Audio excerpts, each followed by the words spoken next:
Hello everyone, welcome back to the Tent of Abraham. I'm Tamir Kreisman from Jerusalem, Israel, and we continue with Pirkei de Rabbi Eliezer. This is chapter 15, the gates of heaven and hell.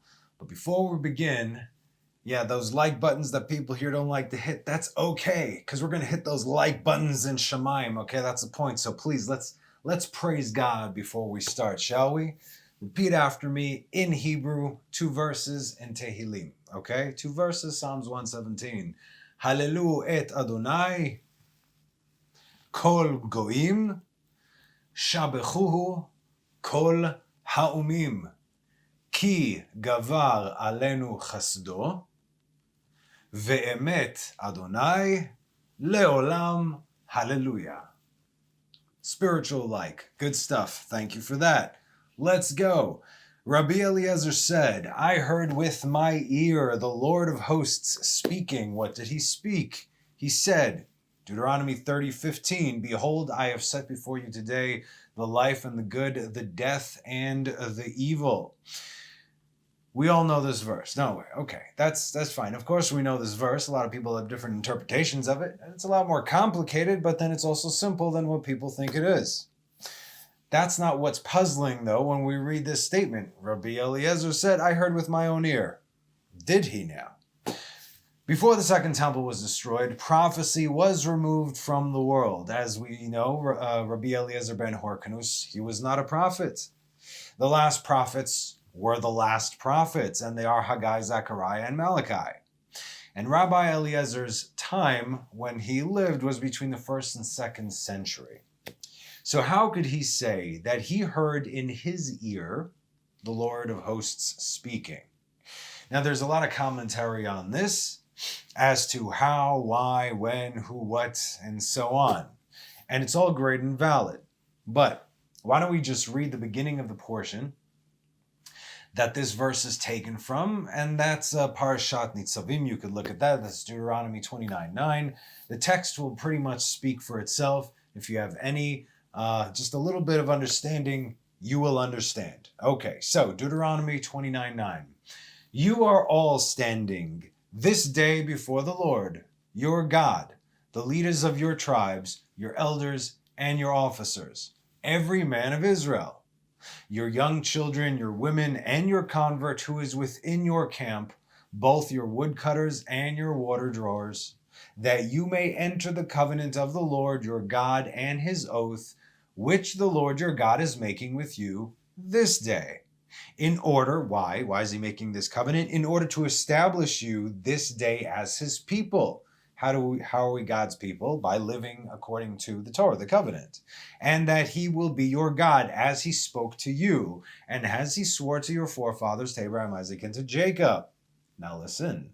But not only with you am I making this covenant and this oath, but with those standing here with us today before the Lord, our God, and also with those who are not here with us this day.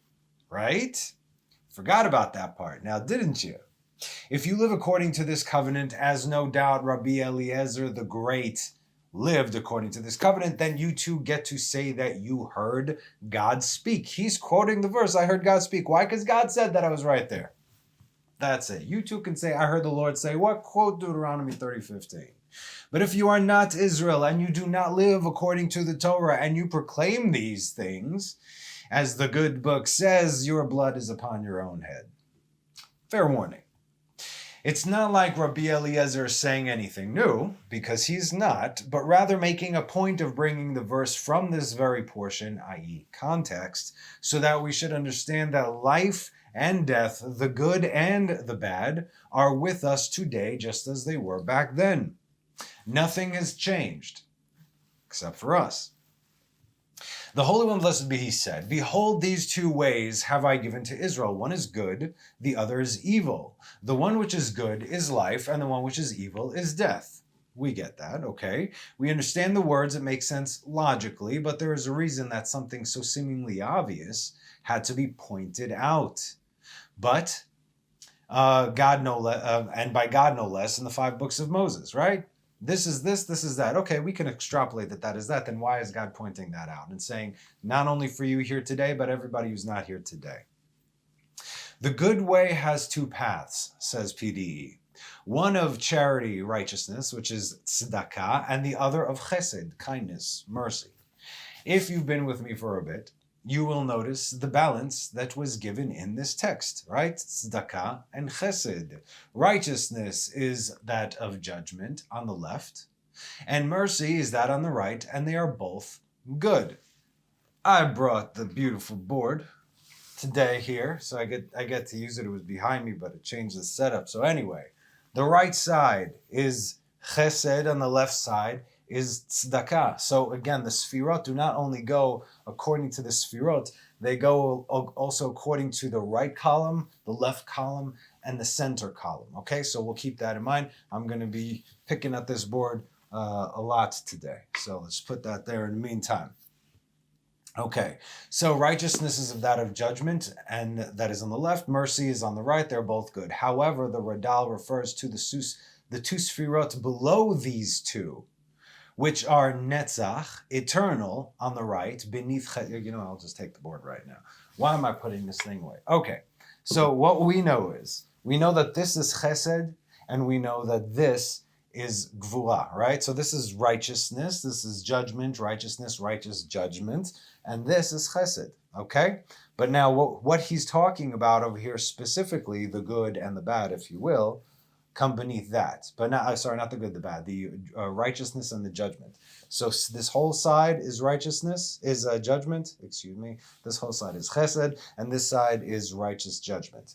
What he's actually talking about are these two over here. So this is netzach, which is beneath chesed, and this is hod, which is beneath gvura. Netzach is eternal or eternity, and hod is glory or majesty, more like, because it's regal. So we'll go with majesty. Okay. Overall, we see a balance of the left and the right columns, as he mentions them both.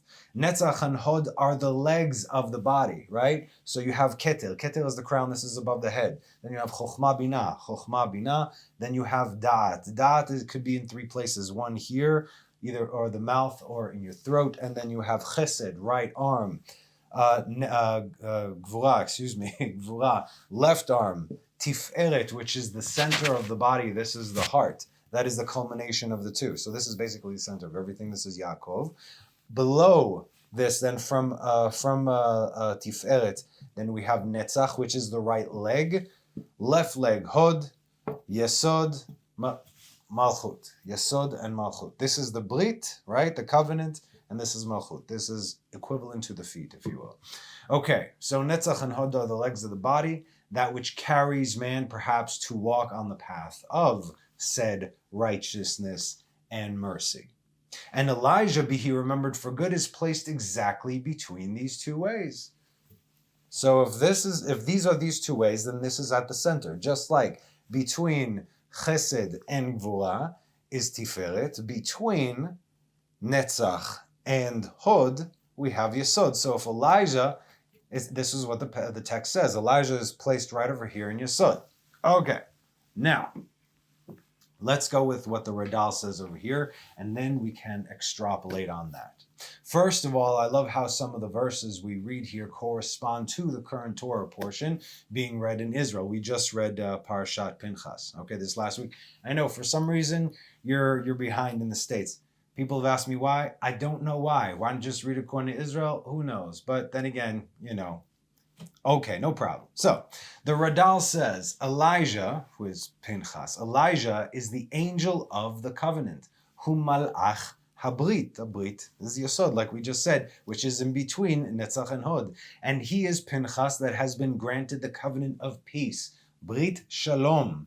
In Numbers 25, 11 to 12, we read, Pinhas, the son of Eliezer, the son of Aaron, the Kohen, has turned my anger away from the children of Israel by his zealousy, avenging me among them, so that I did not destroy the children of Israel because of my zeal. Therefore say, I hereby give him my covenant of peace.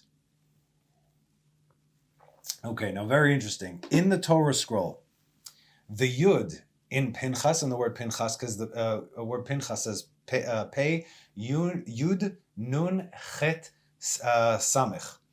The Pinhas is a small yud in verse 11, as the Radal explains that this represents yud, for the small yud is for Yesod, which in Sefaria, the Sephira, it binds both Netzach and Hod. Like we said, it is the Sefira that is between the two.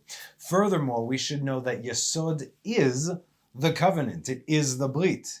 There's also a small Vav in the word Shalom, Briti Shalom, that I gave him the covenant of peace. So within these two verses, there's two small letters. First one being Yud, represents Yesod, and the other one being Vav. Okay, what does Vav represent? According to Rabbi Akiva, it is meant in that specific place that God was giving his covenant of peace to Elijah alone, meaning it wasn't to everyone, it was only to him. Why? Because he actually did the deed. So this was very, very personal. I also looked up what the small Yud signified according to Rabbi Akiva, and he said something very interesting. Hetashtem kocho shel yotzer, meaning you have all but worn out the strength, but rather the patience of the Creator. And that's exactly what happened over there, right? If you read the text and the commentaries, God was this close, maybe a small yud close, to destroying Israel absolutely and completely. We just read it. I was about to destroy them all, but he returned my anger. I gave him peace. Meaning was just about done with Israel after everything, and then this, no way Jose. Until when Pinhas, the son of Eliezer, the son of Aaron HaKohen, has turned my anger from the children of Israel by his zealousy, avenging me among them, so that I did not destroy the children of Israel because of my zeal. In other words, if he would not have done this, Israel would be no more. We would not have the pleasure of doing this every week. But wait, there's more. What does Yonatan ben Uziel say regarding verse 12? He translated the 5 books of Moses in Aramaic with a twist. Amazing stuff. I've already brought him into the various commentaries. It's extremely filled with prophecy and end times, and gives you behind the scenes understanding of things. In the verse, therefore say, I hereby give him my covenant of peace, in verse 12. I, God, swear to him, Pinhas, by my name, I am giving him my covenant of peace, and I will make him an eternal angel, and he will live forever, so he will proclaim the redemption in the later days, right? We're waiting for Elijah to come proclaim the coming of Ben David, right? Now, we can discuss this Torah portion and this character Pinhas, who is Elijah, for hours and hours and days and months and years on end. Absolutely, it is loaded. But I'm going to tell you just this one thing so that I chose to take away from everything else, because it's relevant right now more than ever before. Now, I already gave 2 classes on Parshat Pinhas over the last few years. Feel free to check those out. Just, go to Pinhas and you'll find it. But I'm going to focus now on this, okay? This is the end of Parshat Balak, Numbers 25:6. Then an Israelite man came and brought the Midianite woman to his brethren before the eyes of Moses and before the eyes of the entire congregation of the children of Israel, while they were weeping at the entrance of the tent of meeting. Right? Le'enei Moshe u'le'enei kol adat bnei Yisrael vehema bochim. Who was Hema? This was Moses, right? Moses and Eleazar. Now, why was Moses crying? Because there was nothing that he could do when he saw what was being done by the Israelite man and the Midianite woman. Moses always prayed for Israel and interceded for them whenever they sinned. We see this from the beginning, right?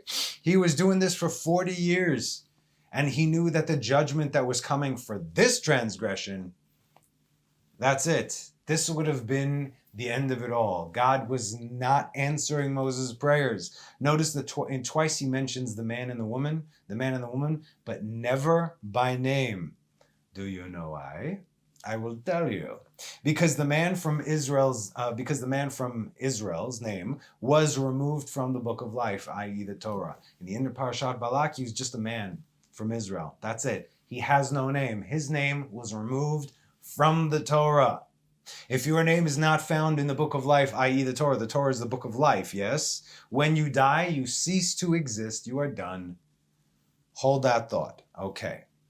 How could it be that Pinhas, who was the grandson of a convert mother, that is correct, who was not part of the priestly order, receive the eternal covenant of peace, stop the plague, and return God's wrath? How could he do it and not Moses? I read this incredible viewpoint, and please forgive me, I totally forgot the source, but it aligns perfectly with how God shows us that the world is governed, okay?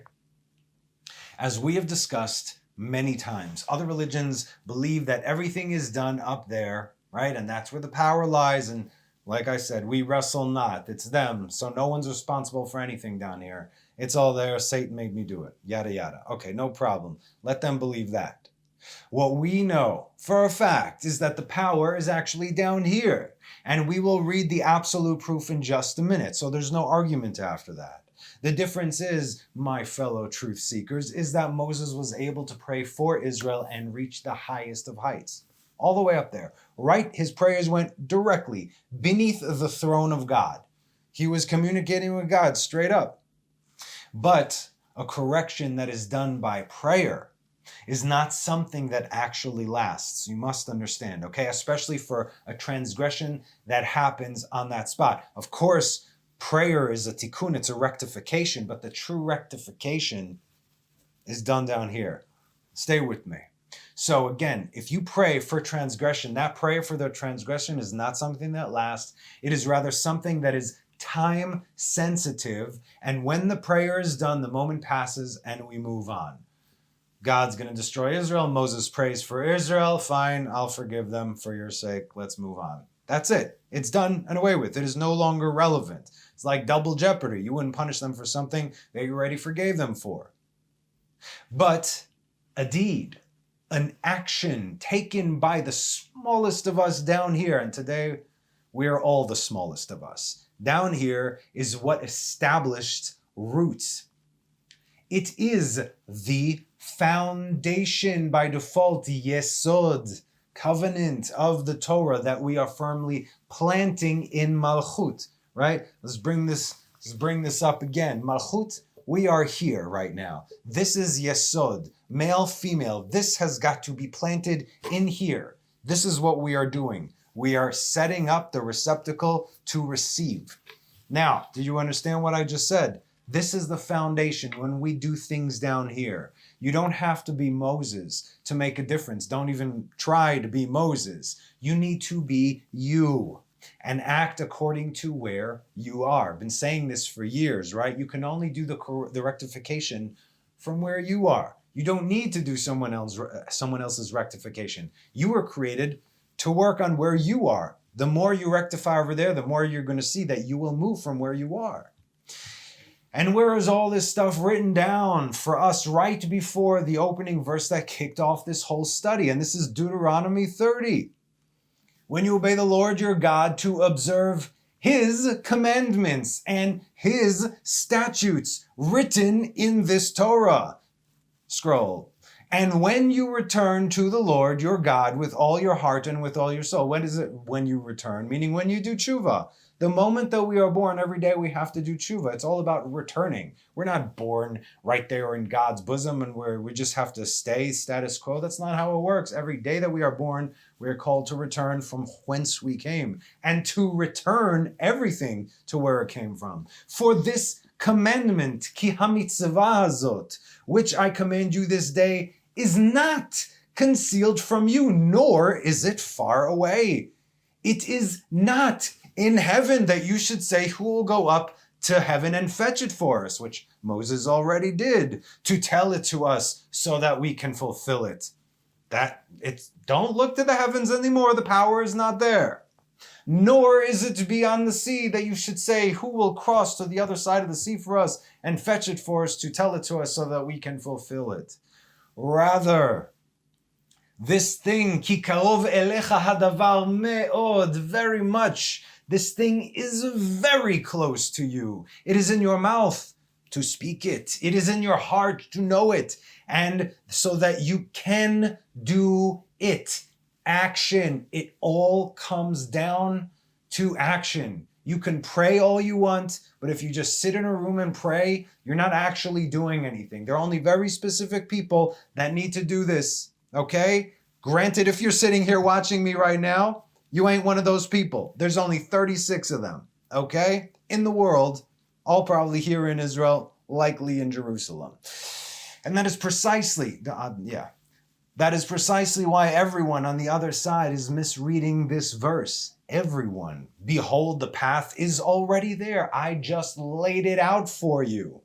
But they can't even see the Torah staring them in the face, which is why they throw it away, which is why they are not Israel. Behold, I have literally set before you a path today, life and good, death and evil.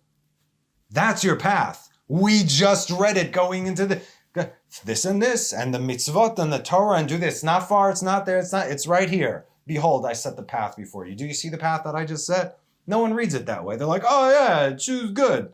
Okay, no problem. There's your path. It's actually even in chronological order laid out for you.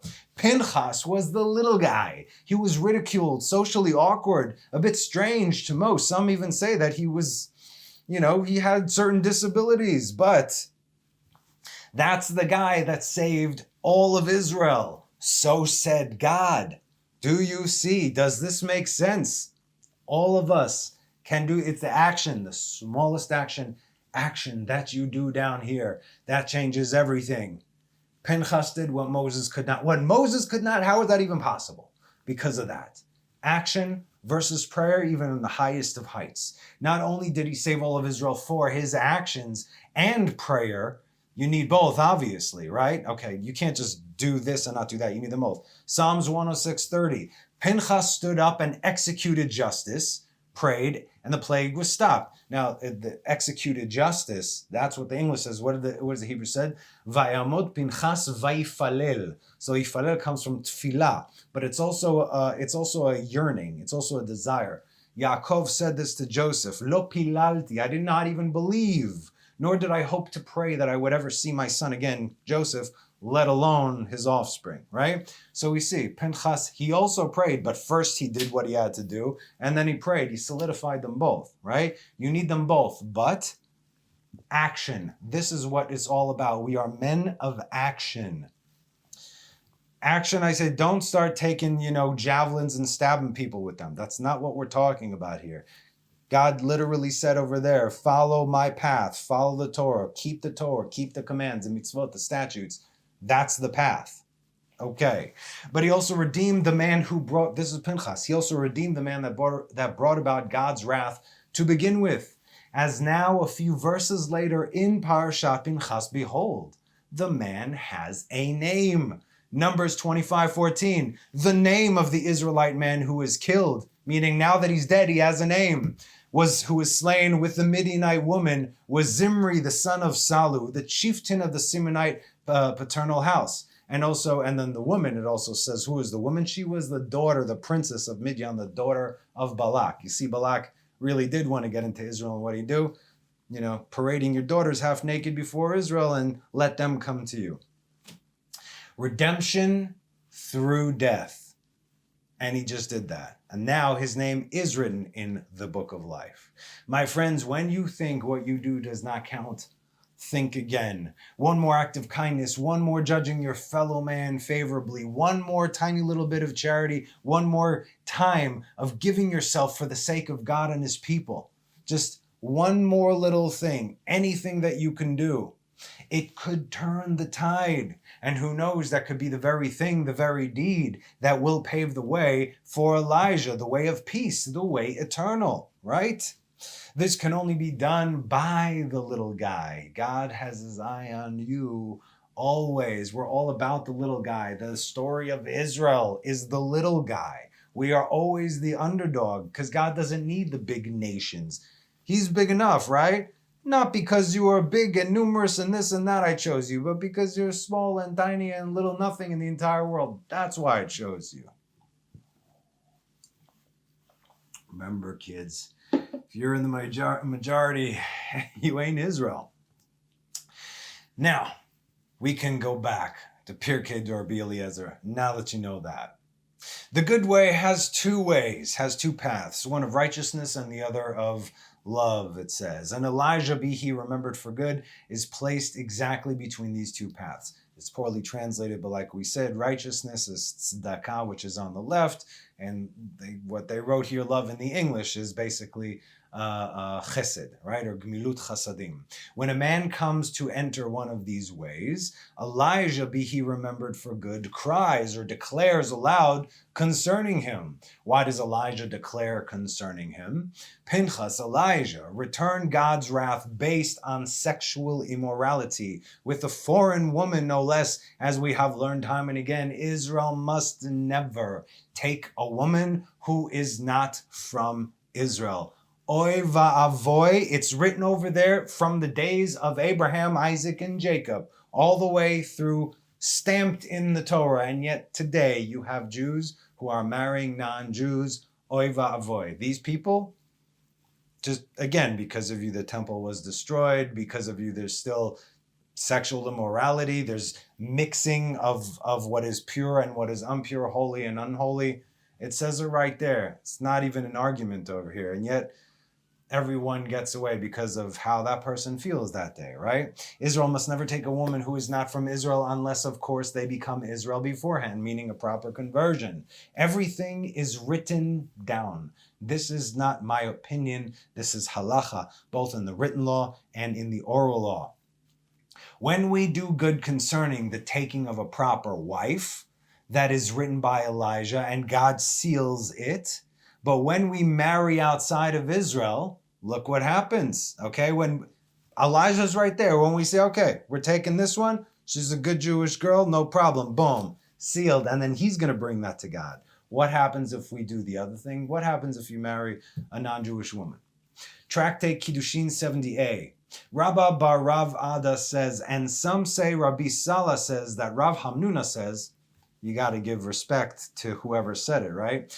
In the case of anyone who marries a woman who is not suited for him to marry due to their lineage, meaning she's not a Jew, Elijah binds him in the manner that those liable to receive lashes are bound, and the Holy One, blessed be he, fastens him in. They work together. Oh, you got another thing coming, boy. That person will receive punishment in their lifetime and afterwards, as this sin is severe. It is also the very reason why the second temple was built and destroyed, because Israel took foreign wives. You could read that in Ezra and Nehemiah over there. And a sage taught concerning all of them, Elijah writes, and the Holy One, blessed be he, signs the following. Woe to he who disqualifies his offspring, and who brings a flaw to his family lineage, and who marries a woman who is not halachically suited for him to marry. When you marry a non-Jewish woman, your children are not Jews. They are not Jews. They're not Jews. They cannot complete a minyan. They now have to go through a proper conversion once they are of age. You understand? Elijah binds him, and the Holy One, blessed be he, fastens him. When he does good, Elijah, be he remembered for good, calls aloud concerning him, saying, and this is Isaiah 26:2, open the gates so that the righteous nation, keeping the faith or the promise, may enter, meaning those who did not do this, what I just said. Righteous nation, this is the way of tzedakah on the left. Keeping the faith, emunah, right? This is the way of chesed on the right. Elijah writes down everything that we do, who we do it with, and when. And if we are fortunate enough to get to the gates of heaven, be sure that he will know who you are. Is like, oh yeah, I got you right there. Elijah is also there when you do a brit milah for your son, right? There's the seat of Elijah.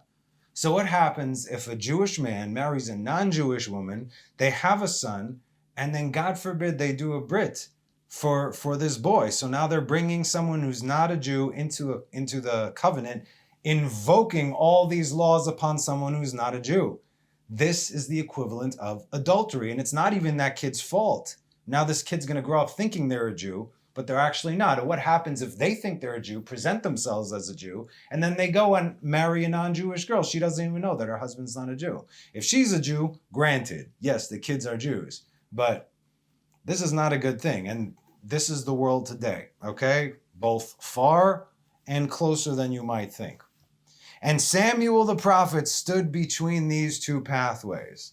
What two pathways? Between these two pathways. Samuel the prophet. Okay, now, this is also very, very interesting. He says, on which of these two shall I go? Says Samuel. If I go on the way of righteousness, then the path of kindness is better than the former, right? If he goes to the left, then the path to the right is better. If I go on the way of kindness, the way of the righteousness is better. In other words, wherever he goes, because he can't find anything wrong with either path. So what's he going to do? Which path am I going to take, right? There's two paths, to heaven, to the good. Where am I going?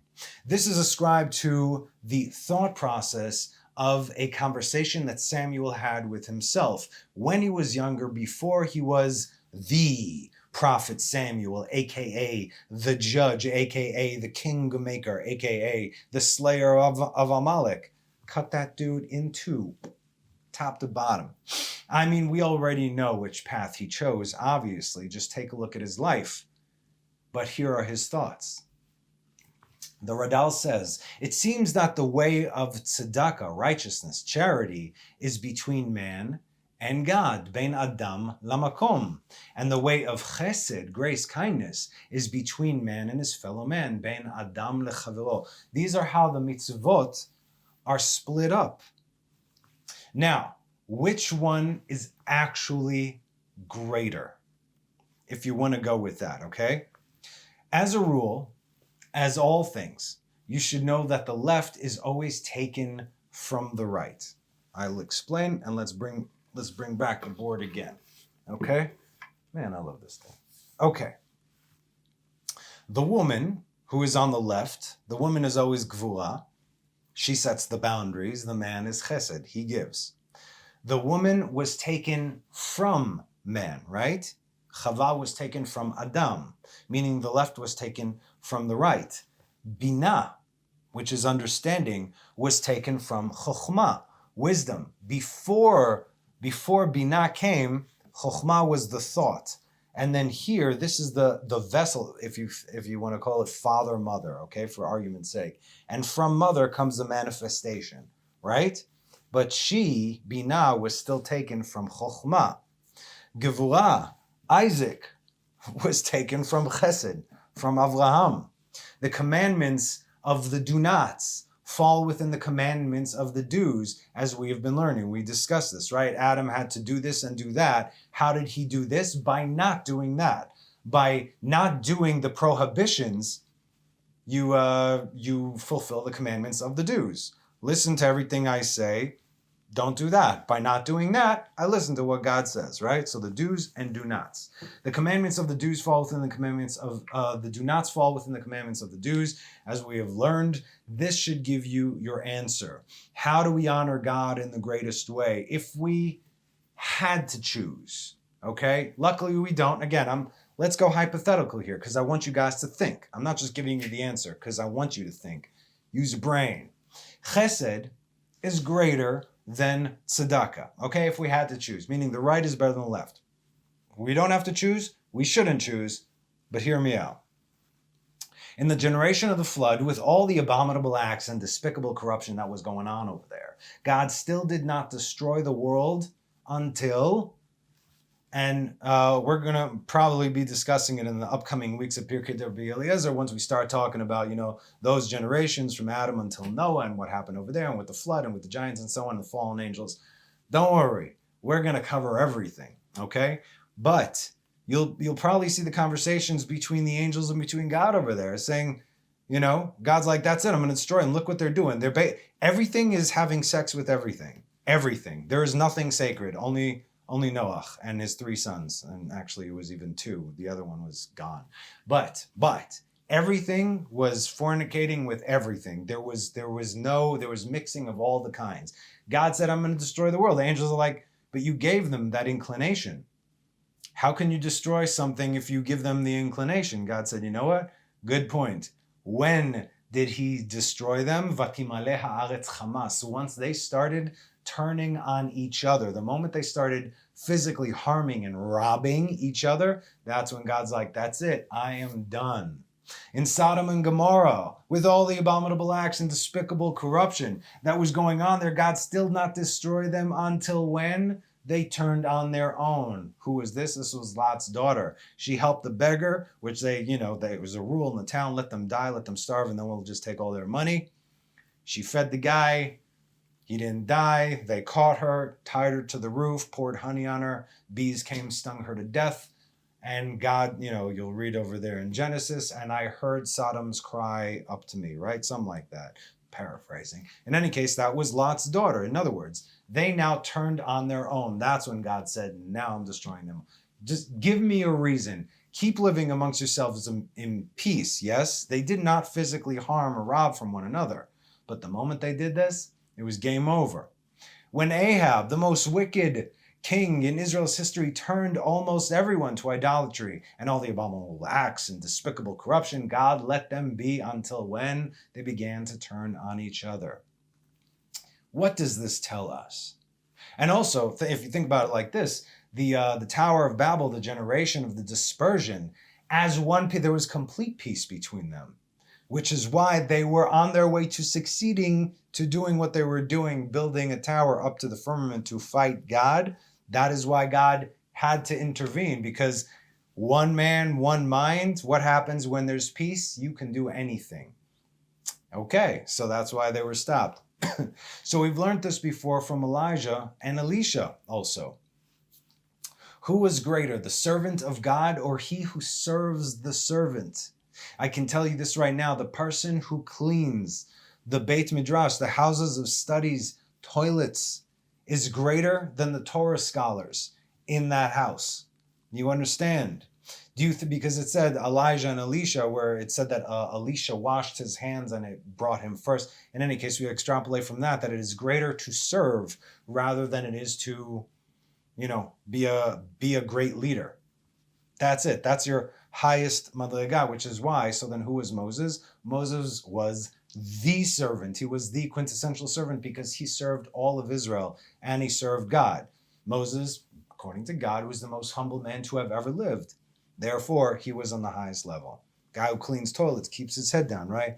You barely know his name. Get to know his name, okay? He's a tzaddik. Shake his hand. Ask him to bless you. So, do you think God is swayed if you lived according to the Torah, but you treat your fellow Jew like garbage? Then you lose everything that you've learned because, clearly, you learned nothing. How many times have we said, derech eretz kadma laTorah? What is this derech? Derech is this way. The way to the Torah is this way of love between one another. It is greater to give your time, which is priceless, than to throw money at someone and something. Don't get me wrong, and I know a lot of people give, and ashrechem, it's a command from the Torah. You open your hearts, and sometimes this is all we can do. Okay, but there's no greater way to honor God than to look after his most valuable commodity, his children, house of Israel. Case in point, and I do have many problems with the state of Israel from top to bottom, but regardless, you can't block out the Jewish soul, although Lord knows they're trying with everything they got. Whenever there's a natural disaster in the world, you got earthquakes, tsunamis, this, that, whatever, doesn't matter. And the people in those countries need help. People are, God forbid, buried under rubble or starving or need medical attention and all that stuff, whether they are at peace with us or not. A few years ago, we're like, hey, Iran, you just had the earthquake. 1,000 people died. Can we send yeah? No, we got this. Thank you. Not really thank you, but whatever. You understand? America sends the money. Israel sends the people. Okay? That should tell you all you need to know. Here's money. You fix it. Thanks. How about some human interaction? Are lives not more valuable than money? I mean, we believe so. Not in other countries. So, righteousness or kindness? Samuel asks, which is better? What did Samuel do? I'm just saying, you don't have to choose. Thank God you don't have to choose. You must do both. You must do both. We're going to be learning about it in this class and in the next class. They are both necessary components. But what I'm saying is, if you had a choice, if you could sit down with a person for 5 minutes or give them, $20, sit down with them and give them $20. So what did Samuel do? But I call, so he says, if I go here, then this is better. If I go here, then this is better. What did he do? But I call heaven and earth to be my witnesses that I will not give up either of them. That is your balance by which to live. For a day-to-day practical example, like we said, if a homeless person asks for money, hopefully for food, right? I mean, they're like, listen, I want to get okay, I'll go buy you a sandwich, no problem. So go get them a sandwich, that's tzedakah, and have a conversation with them. That's kindness, right? When you give the food, you could give a food to the dog. Hold on, I'm giving an example right now. But when you give your time and your speech and your attention, even for 5 minutes, that person is now higher than an animal who just needs food to survive. Now they are a person, they are ben adam, they are ish. You are treating them with a little bit of dignity and respect. You are reminding them really who they are. And that's something that money cannot buy, because when you toss money at somebody and you feel like, well, I did my share, it's so much more than that. Okay? When you work with people, that's what makes a difference.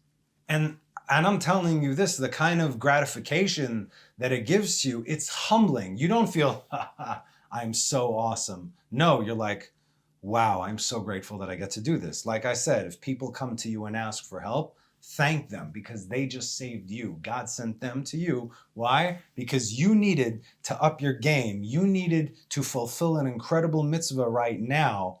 And God said, I'm doing this now for you. I'm going to make you struggle so you could go to that person and you could save them. You think you're helping them. They are helping you.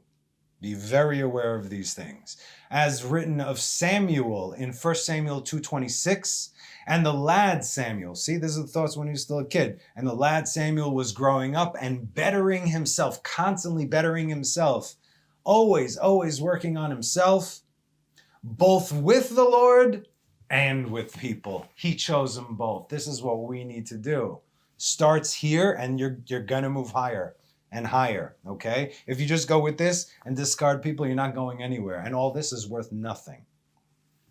You always need a default position. You see, if you're good with people, you're good with God. Nevertheless, you absolutely need them both.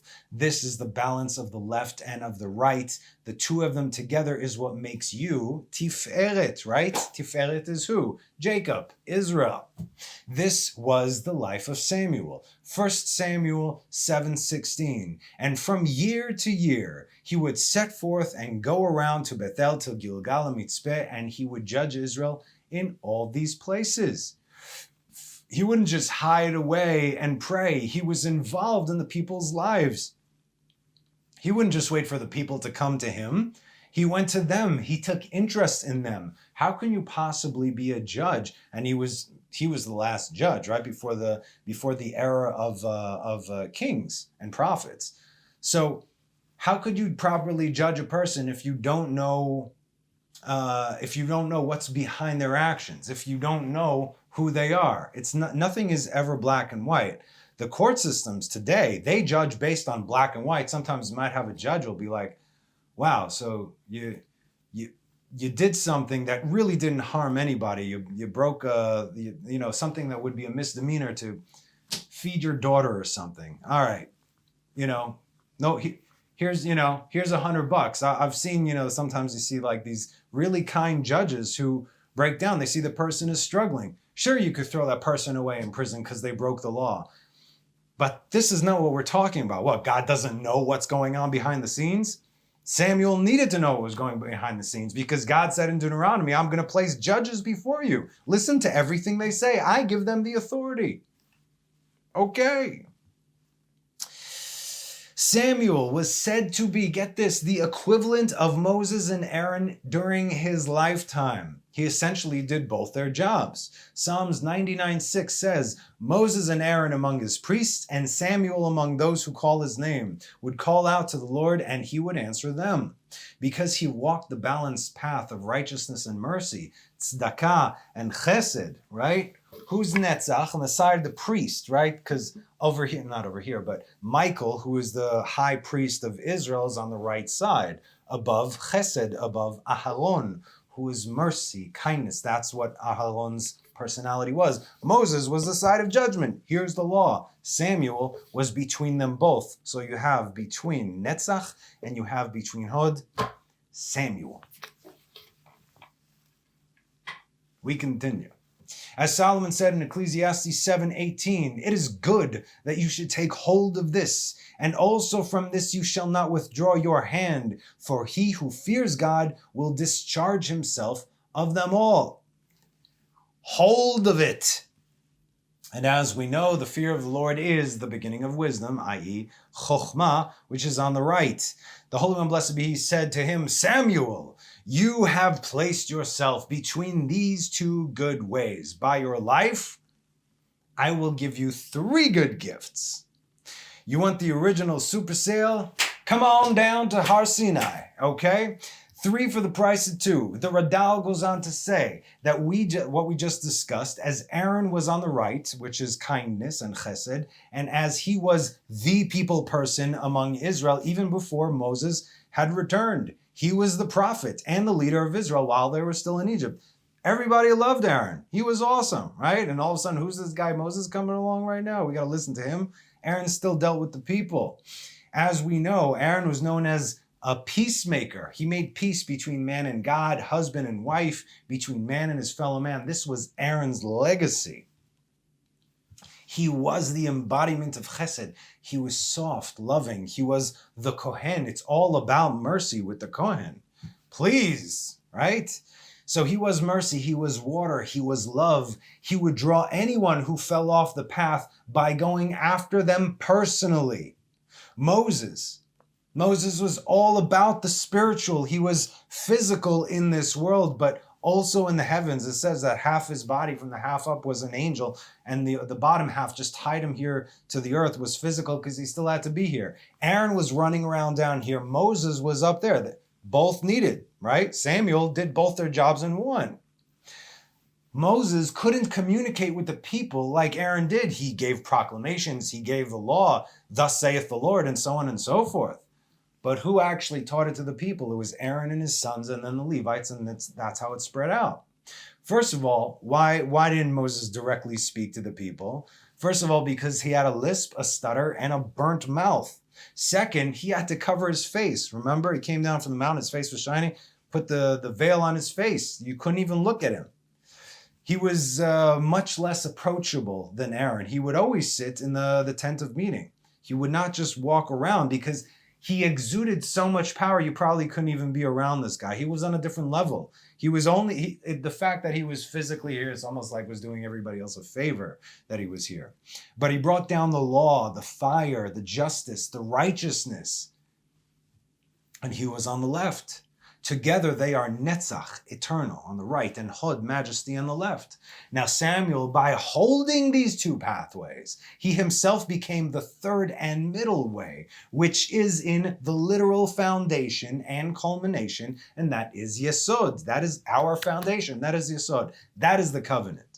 This teaches you that everyone who desires and does righteousness and gemilut chasadim, kindness, grace, that's what it says, shall inherit 3 good gifts, and they are life, righteousness, and glory.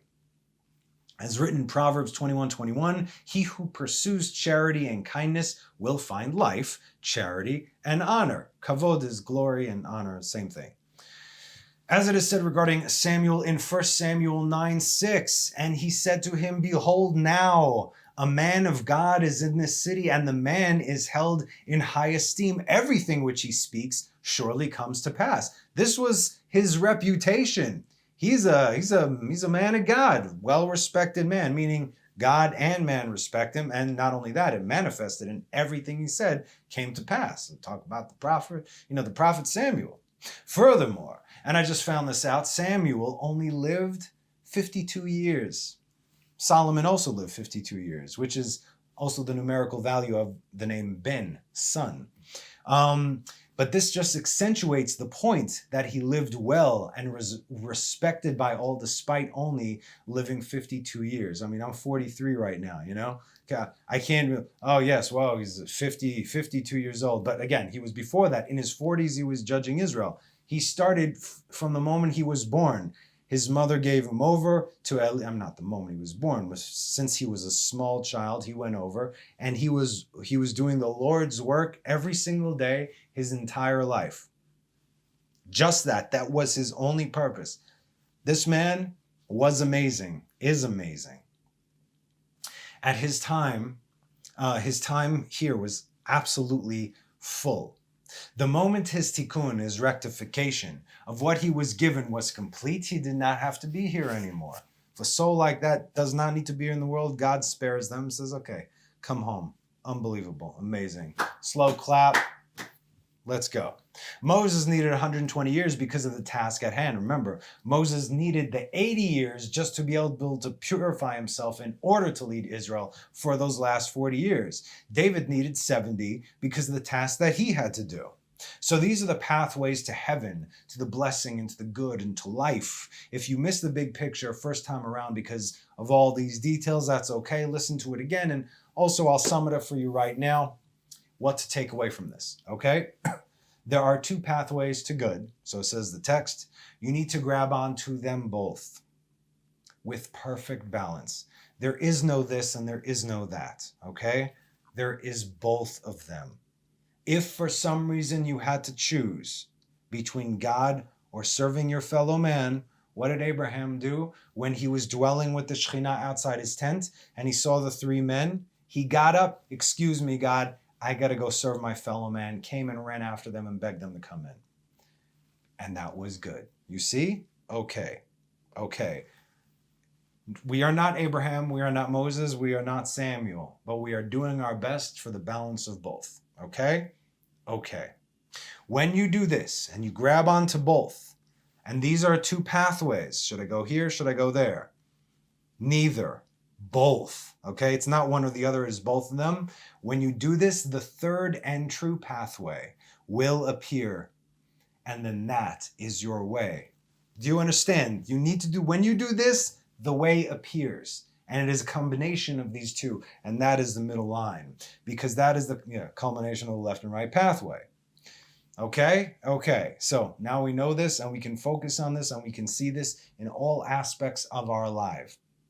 And God will give us opportunities where we lack. Whenever there's an opportunity that is presented to you, don't be, this is God giving you this because you need the balance in your life.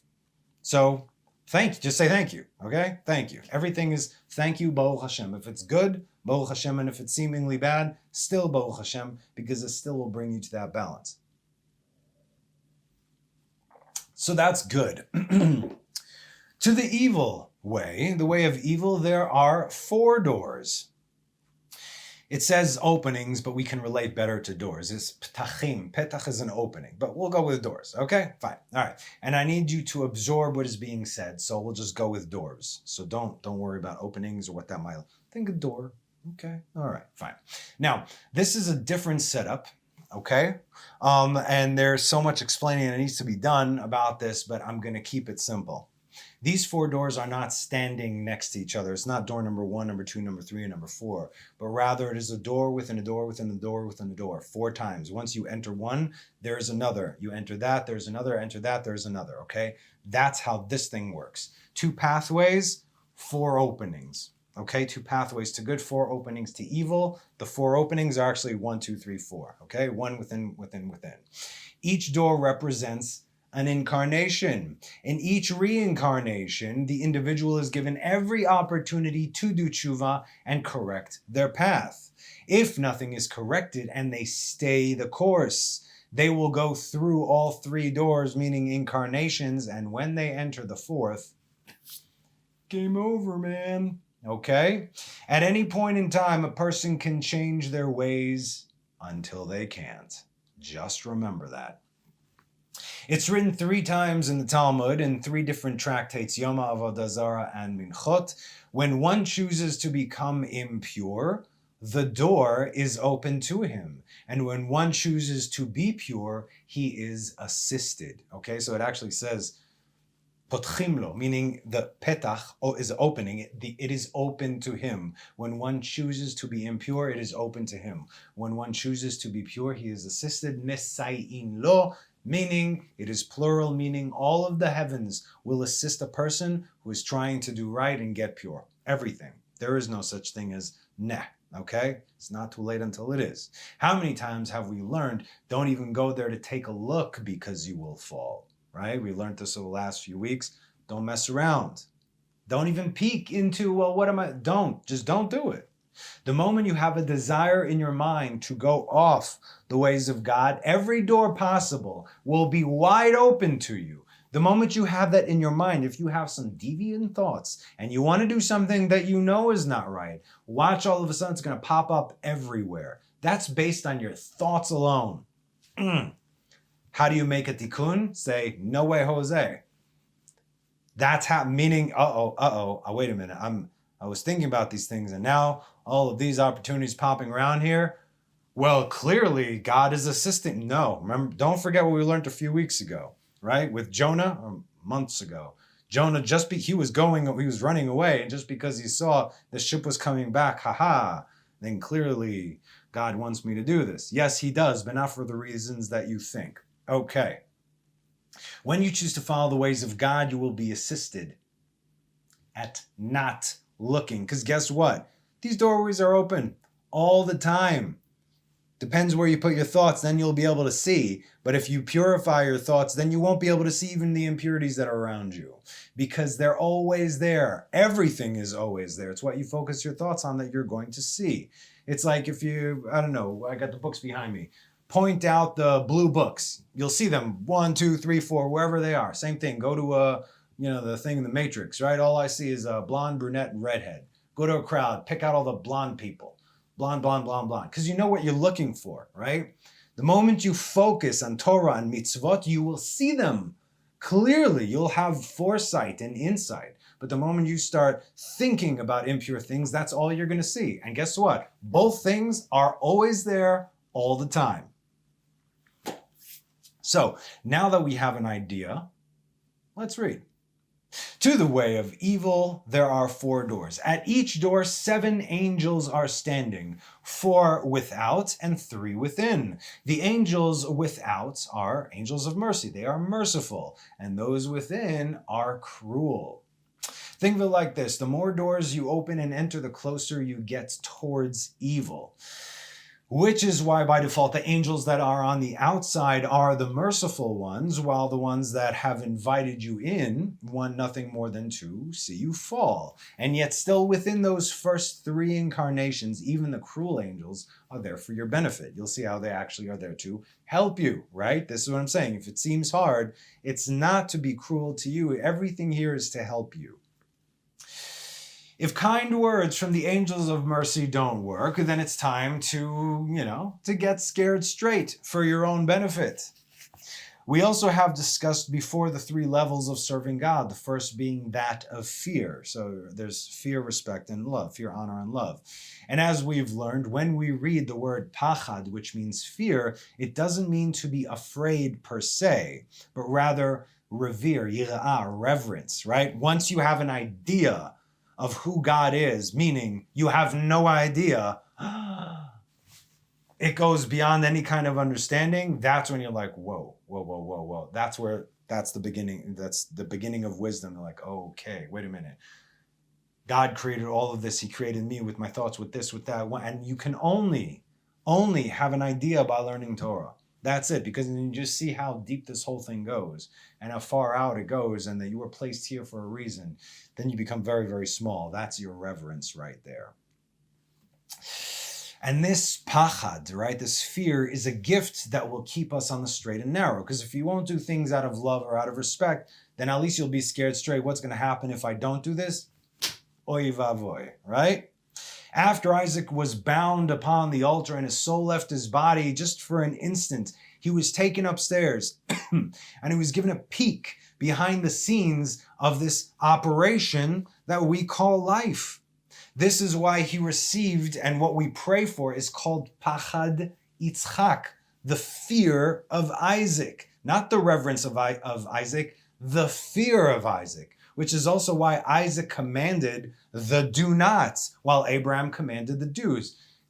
Take more, take more, take more, take more. Do this, do this, do this, do that. Isaac was like, thou shalt not this, thou shalt not, obviously with everything that he took from Abraham, so he completed all the do's, but Isaac was the one that did a tikkun for all the do nots, because he saw, oy vey, oy vey. So there's passive and aggressive, right? Okay. Abraham is chesed, like we said on the right, giving the dues, and Isaac, because of what he saw, gave structure and restraint to the giving in abundance. For instance, you're not supposed to give all your money away to charity. That would be a wonderful thing, but then what are you going to do for you? How are you going to get by? God gave you that money. He says, tithe 10, maybe 20%, give tzedakah, but I'm giving you this so you can pay the bills, so you can pay the rent. You need to be responsible with your money so then you can receive more, and then spread it responsibly, but not just, here you go. Oh, I'm done. God, why aren't you helping me? What are you doing, right? This is that balance.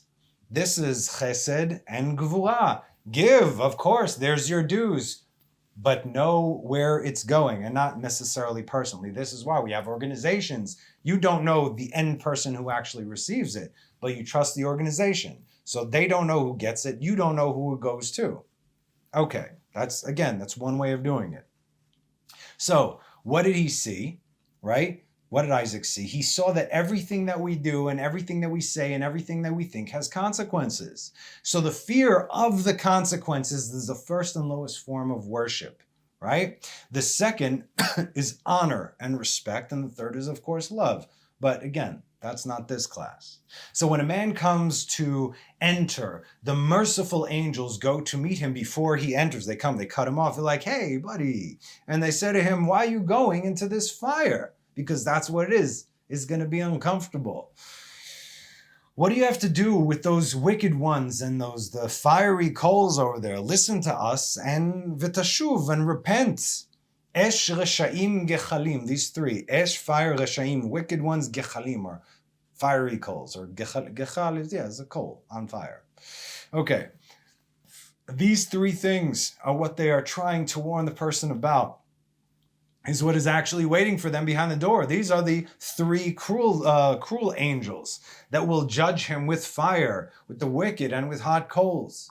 If he hearkens to them and repents, behold, is good, it is well. And if not, they say to him behind the door, there is no life. There's nothing, like, listen, if you go there, there's no life. There's no life, there's no life. This is basically, you go through the door, that's spiritual suicide. Many people in this world know what they need to do, but they don't do it. There's always an excuse. And guess what? They could all be valid. But you can't wait for a convenient time to make a change in your life. You're never going to find this time. The reason you want change is because your life is inconvenient, to say the least. If you wait for God to move things for you, meaning you continue as, I'll wait for God. What are you waiting for God to do? You make no change. You're waiting for God and you make no change. Then why do you think God would come and shift the world around for you? That's not how God works. We have to lashuv. This is the concept of tshuva.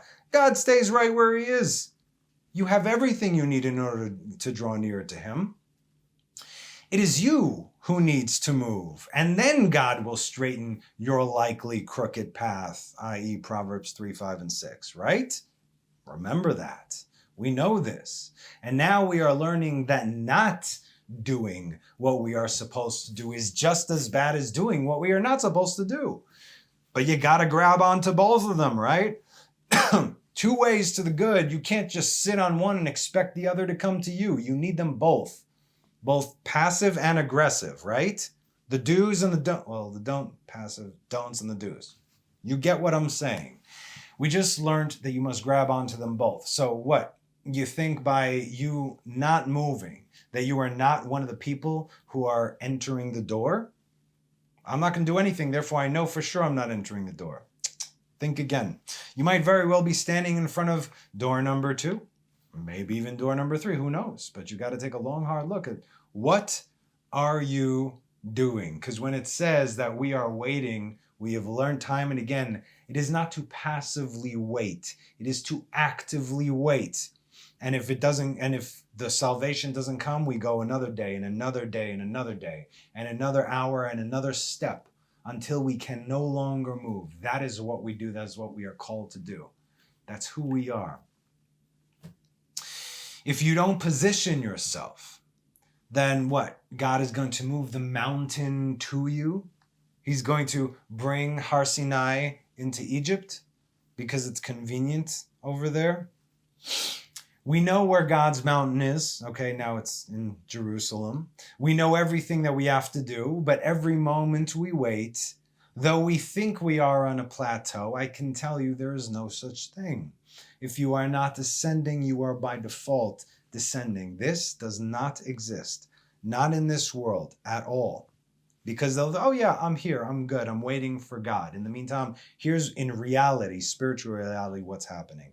I'm waiting for God. Why? To do what? Why are you driving down there on purpose? You think you're being passive, but you're actually being active in a negative sense. If you have any questions about this, feel free to contact me, okay? That's why I'm here. They say to him, we continue with the text, they say to him, you have entered the first door. Do not enter the second door, meaning he's already through the first one. When he comes to enter the second door, the merciful angels go and meet him and say to him, what benefit is you to be distanced from the Torah and God? Here we go. The first one is, why do you want to go through there and get judged with all these fiery coals and the wicked and all that stuff? Now the second door is, what benefit is for you to be distanced from the Torah and from God? Of them it is said in Psalms 119, 150, pursuers of lewdness have drawn near. From your Torah they have distanced themselves. They're going in the opposite path. What does this tell us? That the less you do what you need to do and focus on what you need to focus on, you are the one opening the door to all sorts of. You are the one opening the door to all sorts of things that will deceivingly and forcefully lead you astray. So again, by not doing what you are supposed to be doing, you will receive other things. And by that point, you're already deceived. You think that, oh, here, look, God brought me a solution. That is not how it works, okay? You have to be very, very careful. You have to check your life before things come to you. I'm not talking about opportunities to help people. I'm talking about pathways for you to make life decisions and life choices on. That you should be called impure and flee from you? The angels are asking. What, you think that if you are in this state that the Torah and all its holiness is going to chase you? Why? The holy angels that have been brought to help you will flee from you because you chose impurity. These will testify against you before God. And when that happens, you might think to yourself, but God never helped me. I never had a chance. And whatever else excuse you have been making throughout your entire life. And that is when you will see time and again, you're going to see your whole life standing before God. Opportunity after opportunity has been presented to you. But based on the choices that you made, you chose not to look at them and yet complain that no one is helping you. God is not going to jump through hoops for you. If you make but the slightest effort, what happened? As Moses ascended the mountain, God bent the heavens down upon the mountain. God will come to you. I said God's not coming to you if you're not coming. But the moment you turn to God and start taking that step, God will take 10 steps. Take 100 steps, God's coming to you. You understand? But you have to move in the right direction. It's all about your actions you're doing. Do not stay comfortable and complacent ever. Be proactive. If you don't know what to do, I'll give you things to do. Everything is based in the Torah, okay? I'm telling you again. And if this is speaking to anybody personally, contact me. We'll talk. Okay. Listen to us, they say, and repent. Come back. You have everything you need, right? God gave you everything you need. He wouldn't be he who sustains life otherwise. So that's why the angels say, come back. Every door you go through, it gets harder and harder to come back from. But it's never too late until it is. If he hearkens to them, it is good. But if not, they tell him, where he is going, there is no life. He comes to enter the third door. They say to him, you have already entered the first and the second doors. Why would you go through the third door? Immediately the merciful angels come and say to him, why would you want your name to be erased from the book of life? Like we discussed before, you don't want that. You do not want that at all. Of them it is said in Psalms 69, 28, 29, add iniquity to their iniquity and let them not come into your charity. Ve'al yavo betzidkatecha, in tzedek, that's righteousness. May they be erased from the book of life. You do not want that. You don't want this. You do not want it to come close to that. And may they not be inscribed with the righteous, because the righteous are inscribed in the book of life.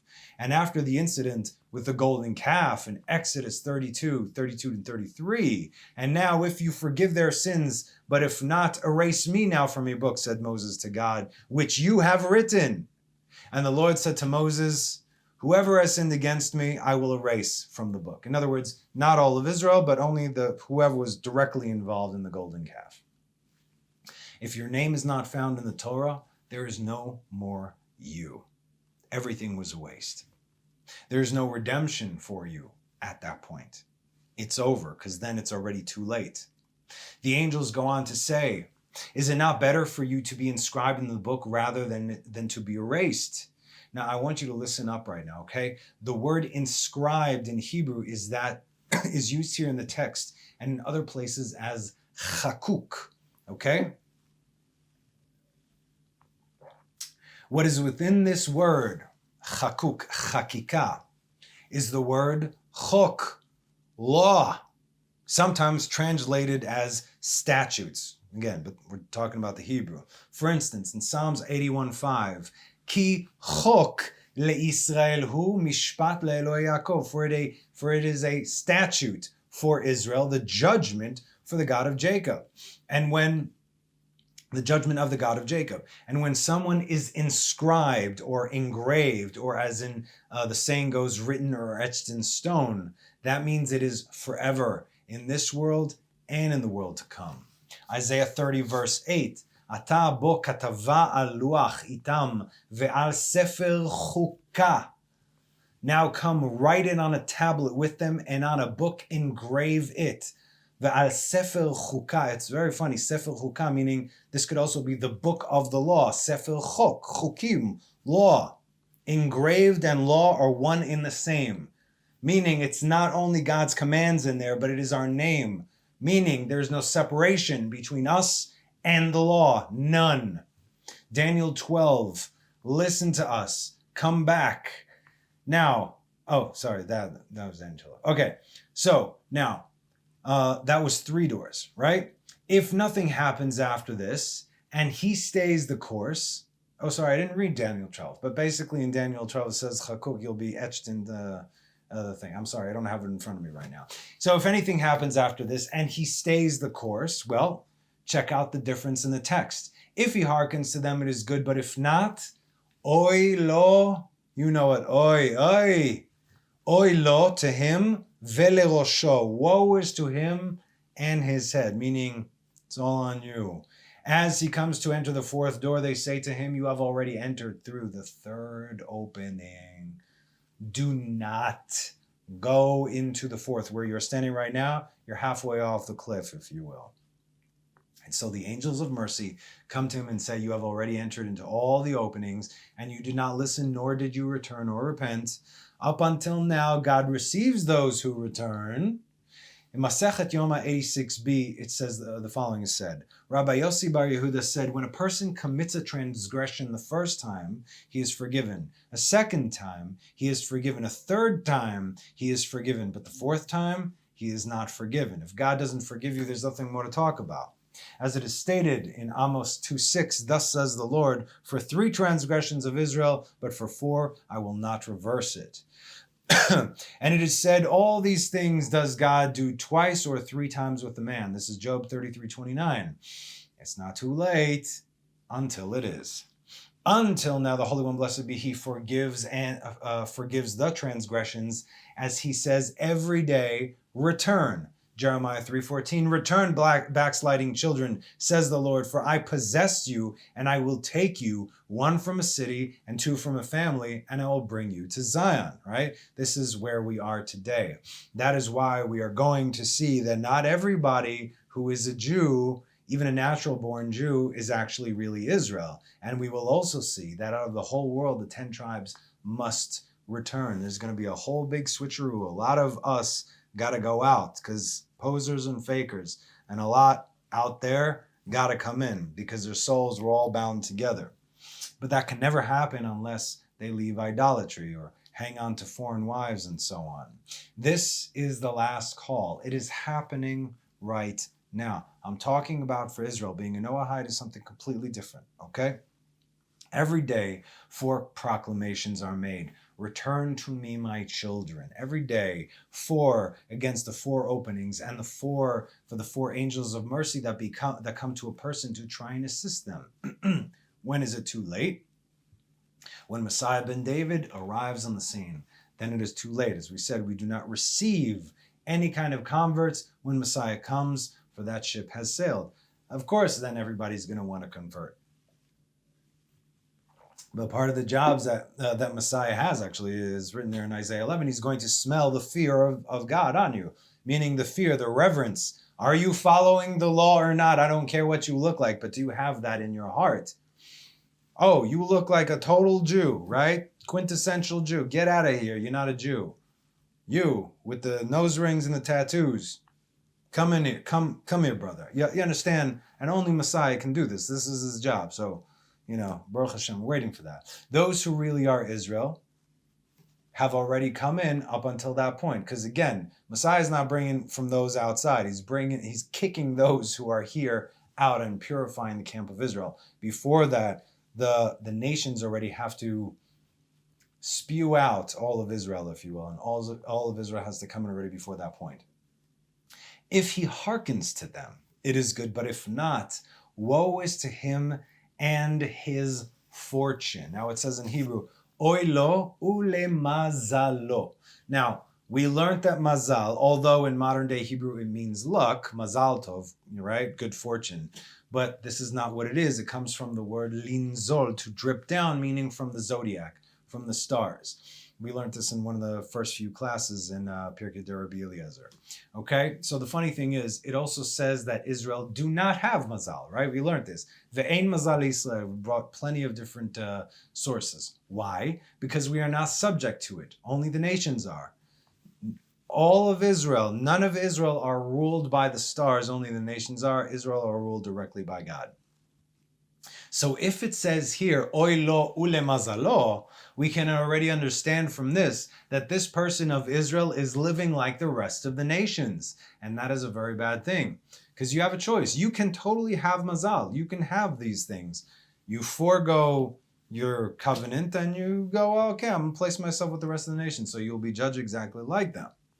The cruel angels, who now have free reign, will say, since he did not hearken, remove his spirit. Of these cruel angels, it is said in Proverbs 17:11, he who is only rebellious seeks evil, and a cruel angel shall be sent against him.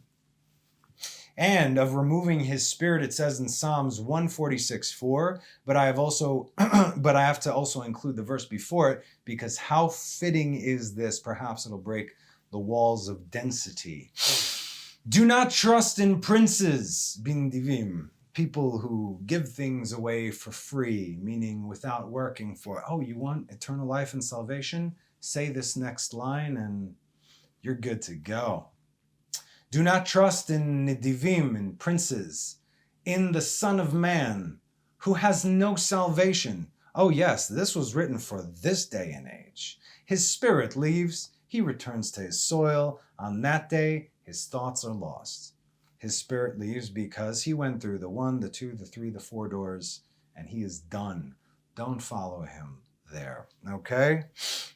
His spirit leaves, he returns to the soil, doesn't float up anywhere, returns to the soil. On that day, his thoughts are lost, never to be seen or heard from, ever again. Of these it is said in Job 33:29, behold, God does all these twice or thrice with the man. How many opportunities? And thus God calls to Eliezer. This is our Rabbi Eliezer Hagadol, Eliezer the Great, The Holy One, blessed be he, said, Eliezer, you have made yourself like a threefold cord. As it is said, in a threefold cord is not quickly broken. Ecclesiastes 4:12. By your life. I will also apply you to this verse, Deuteronomy 18:13. Be wholehearted with the Lord your God. Tamim tiyeh im Hashem Elohecha. Right? Tamim. Now we started the chapter with Rabbi Eliezer, and we concluded with him, right? He heard from God. I heard God say this, and now God is speaking to him starting from the laws from Moses on Sinai. The Beit HaGadol says that he was the recipient of the 3 angels of cruelty who got him motivated to start learning Torah. Perhaps he already crossed through 1 or 2 of those doorways, right? He was 28 years old, just like David was 28 years old when he got anointed. He was 20 years old when he started learning Torah. Do you recall the story in the beginning of the series? His heart was broken, and he couldn't rest until he was learning Torah. These are the angels, the cruel angels who broke his heart, who broke his spirit in order to get him to learn Torah. But learning Torah is not enough. You have to live it. You need to find that balance between the left and the right. You need to hold on to both. Grab hold of chesed, mercy, and gvura, righteousness, and then you get tiferet, splendor, which is the truth, which is also an allusion for Jacob, who is called what in his introduction? Genesis 25:27. Vayigdalu hanerim, vayi Esav ish yodei tzayid ish sadeh, veYaakov ish tam yoshev oalim. Tamim, tam. Noach ish tzadik tamim haya b'dorotav. Right? He kept himself pure. A man of the field, that was Esav. Whereas Jacob wasn't, here it says innocent man, dwelling in tents. God said, be wholehearted, tamim, be innocent before your God. Walk with all the abundance of trust before God. He'll set you straight, but grab onto those 2 ways and you get tiferet, and that's the way that Jacob walked on. And Jacob was emulating who? Deuteronomy 32:4, Hatzul tamim po'alo. The deeds of the mighty rock are perfect. God is our rock, are perfect. For his ways are just, a faithful God without injustice. He is righteous and upright. Here you go, those 3 things. Mishpat, El Emunah, and Tzaddik. Avraham, Yitzchak, veYaakov. This is God. Grab hold of Netzach, eternal, and Hod, majesty, and then you get Yesod, foundation, which is the covenant, alluding to Samuel, who was the equivalent of Moses and Aaron in his generation. It is the 2 that produces the 3rd, and it is the 3 that will set you straight, because they're not easily broken. So, do yourself a favor and choose life. That's our class for today. Stick around for next week when we discuss 3 things by which the world stands. So, as always, thank you so much for joining me. Have a wonderful rest of the week, and have a Shabbat Shalom. Bye-bye now.